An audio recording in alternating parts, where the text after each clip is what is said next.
is SYNCHRO 4D. So SYNCHRO 4D gives you access to SYNCHRO Control and SYNCHRO Field, but it also enables you to use the desktop apps to start to create and optimize your 4D content. So again, importantly, we're working with designers' models, and we can import models from a number of different applications in the industry. We can take in Autodesk models and Bentley models and a whole range of different BIM authoring tools into SYNCHRO and into SYNCHRO Control. We have model-based schedules that we can look at. So this is an extract from SYNCHRO Pro, where we're looking at a master planning exercise.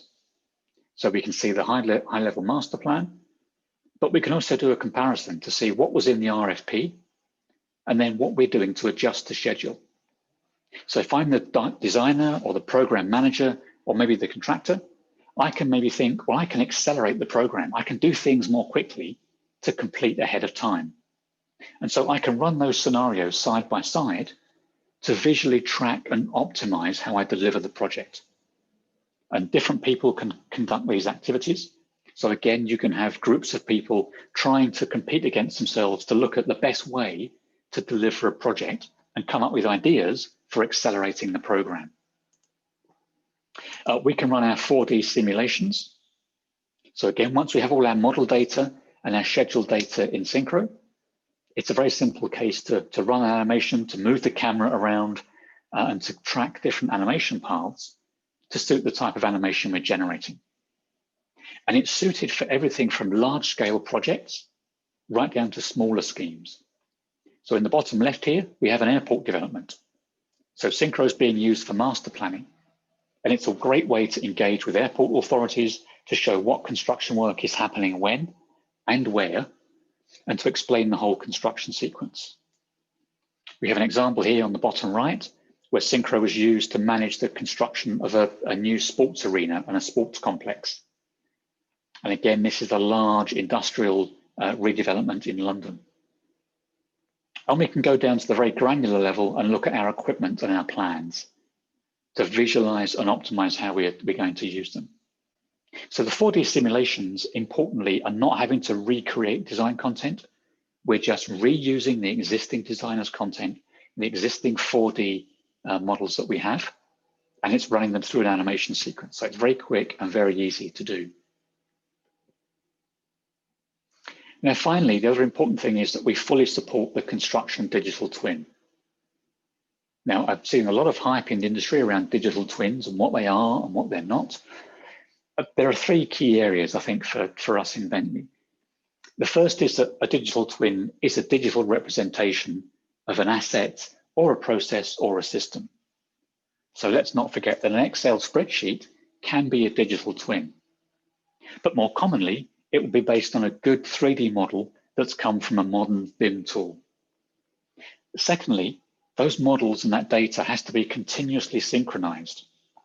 So in the context of a construction project, we're continually updating progress reports, the weather is changing, the materials might be swapped for something else. So this information is constantly being updated and changed, and a digital twin can manage that and take account of it.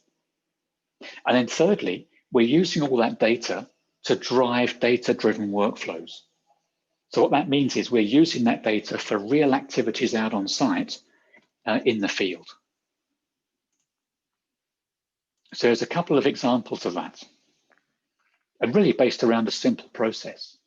So the way that we use digital twin data on site, so firstly, step one, we aggregate the construction data. We bring all this 3D and BIM information together, and we convert it to a 4D format so we can reuse it. Secondly, we connect all that data to activities out on site. So we might have sensor feeds, we have context capture data coming in from drone surveys, we have mobile field data from mobile devices. And then step three, we exploit all that data and information to use in activities that leverage machine learning, augmented reality, and analytics and data visibility. So I'll just show you a couple of examples of what we mean by that. So step one, what we can do is we can actually incorporate all that information into a web browser. So this is a still image, again, taken from a web browser, so I can navigate around this in real time. but you'll see that I have a terrain model with photography. I have a reality mesh. So I've gone out with a drone and I've captured information to create my terrain model. And I'm also bringing in my design content. So this light green line here is my road data. So I'm combining all that information together and I'm viewing it very simply in a lightweight web browser. I can also then use that for looking at construction logistics. So in this case, I might be putting a crane into the scene and managing how I'm going to lift materials off the back of trucks and get that up to the work site. I can report on progress from site. So using the SYNCHRO field app, I can take models, I can update progress, and I can ensure that everybody is kept up to date with what's happening out in the field simply by reporting data back through a mobile device. I can use construction data, blend that with mobile data and photography, again, on construction projects. So in this example, you can see we've got some blue model information here, we've got some orange columns, but we've also got photographs coming in from site. So in real time, what we can do is we can actually see a construction sequence being generated, and we can blend that with real progress.